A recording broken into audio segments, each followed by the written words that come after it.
سلام بچه‌ها.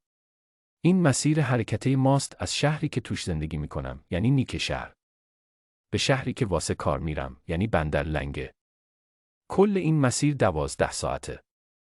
یعنی اگه ساعت 4 بعد از ظهر حرکت کنیم، ساعت 4 صبح روز بعد میرسیم بندر لنگه.